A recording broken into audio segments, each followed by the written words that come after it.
Salut les amis, j'espère que vous allez bien. On se retrouve pour une nouvelle vidéo sur l'univers de Boruto et aujourd'hui nous allons parler du cas du 7ème Hokage Naruto Uzumaki depuis la perte de Kurama. Beaucoup s'interrogent sur ses capacités, ses facultés encore à défendre le monde Shinobi et Konoha.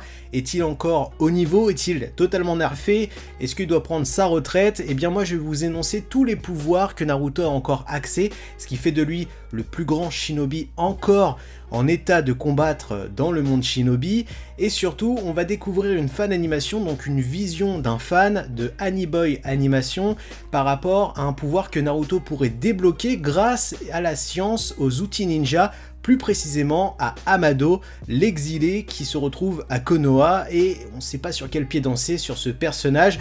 Donc on découvre cette vidéo, on fera une petite analyse, et après je vais vous lister tous les pouvoirs que Naruto a encore accès pour défendre sa famille, le monde Shinobi et Konoha. Donc je mets le petit casque et on est parti pour découvrir cette fan animation signée par un petit fan qui a une petite chaîne YouTube, donc foncez vous abonner. Donc c'est parti. Donc le petit disclaimer pour dire que c'est une fan animation avec son petit chibi kawaii, et qui pète pas des culs mais des doigts apparemment, et qui ronfle après. Donc on se retrouve avec Amado.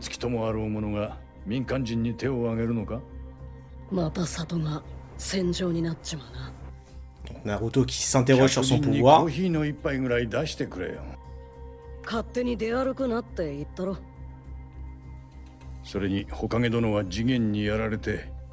Donc Naruto qui demande une aide entre guillemets. Donc Amado qui méfue comme d'hab.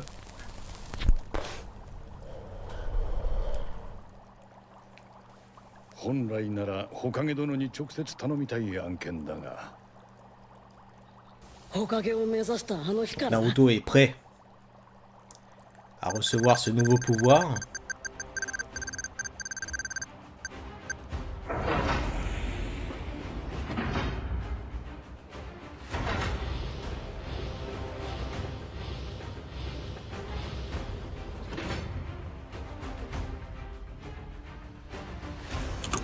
Par contre, ça choque que moi qu'il y a des enfants dans des capsules derrière ou quoi? Putain.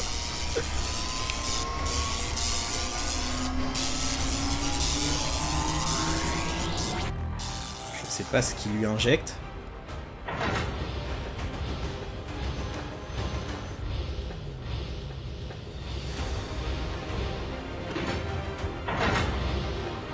Donc, on a un Naruto en mode Madara avec le visage d'Hashirama sur le torse.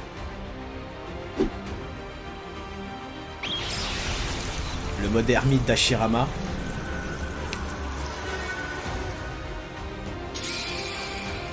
Plus son mode ermite à lui. Incroyable. What? Une armure de Mokuton.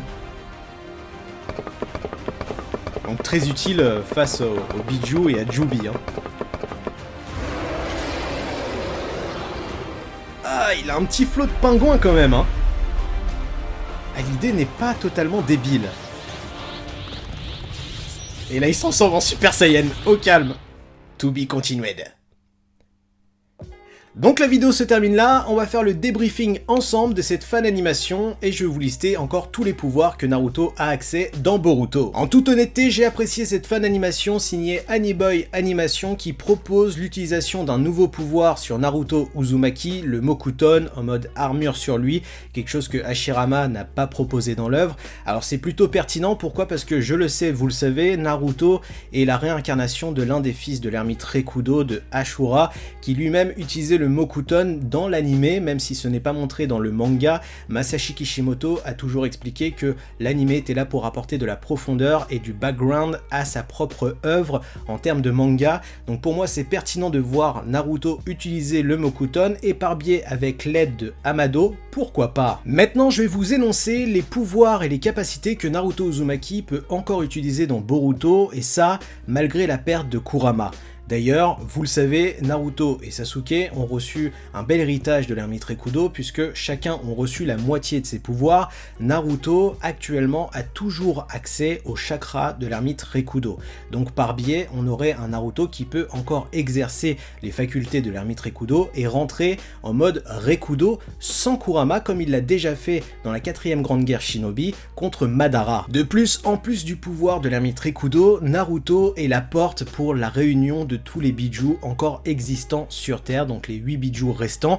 Naruto peut toujours utiliser le chakra des bijou et d'ailleurs ça a été prouvé et montré dans Boruto. Quand il combat Delta, Naruto va utiliser le Rasen Shuriken de lave qui est un pouvoir qu'il a emprunté au 4ème bijou qui est Son Goku. Donc imaginez déjà, on a un Naruto qui est surcheaté juste avec ses deux pouvoirs puisque on a un Naruto qui peut puiser les chakras des bijou et utiliser leur Kekkei Genkai, donc le Jiton, le Yoton, donc le Jiton par rapport à Shukaku puisqu'il a déjà exercé ce Rasengan à base de Jiton dans la 4ème grande guerre Shinobi, donc on a un Naruto qui en termes de puissance est déjà astronomique juste avec ses deux pouvoirs. Mais les facultés de Naruto Uzumaki ne s'arrêtent pas là puisque celui-ci peut encore s'améliorer sur la maîtrise du mode ermite des crapauds et par biais l'utilisation de l'énergie naturelle, et vous le savez, eh bien cette énergie naturelle matche bien contre un Otsutsuki ou même contre Jubi.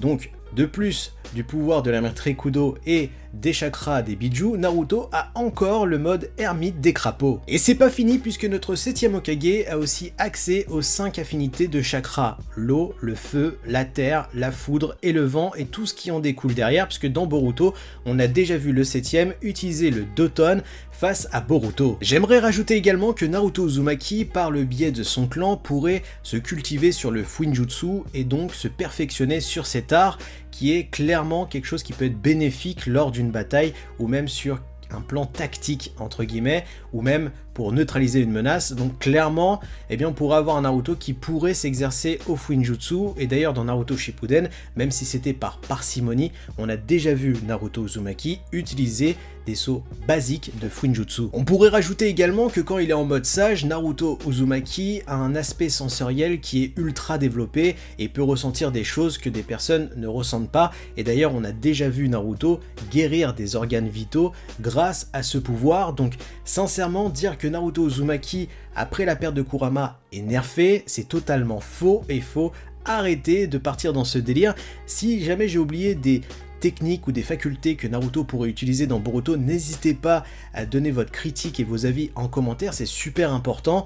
Mais dans tous les cas, je suis rassuré de voir que beaucoup de personnes, par rapport à la précédente vidéo, pensent que Naruto est encore debout et qu'il peut encore protéger sa famille et Konoha. Enfin voilà tout ce que je pouvais dire sur le cas Naruto Uzumaki et sa perte de Kurama par rapport au pouvoir qu'il peut encore prétendre et utiliser dans Boruto, comme quoi il n'y a pas besoin de rajout et de power-up astronomique pour rendre un personnage encore au niveau par rapport aux menaces actuelles. Si cette vidéo matche bien et qu'elle vous a intéressé, je pourrais faire la même vidéo sur le cas Sasuke Uchiwa par rapport à sa perte du Rinnegan, qu'est-ce qu'il peut encore faire face aux menaces actuelles. N'hésitez pas à partager tous vos avis en commentaire, de liker et surtout de vous abonner à la chaîne YouTube. Je vous souhaite une bonne journée, une bonne soirée, à très bientôt, tchuss!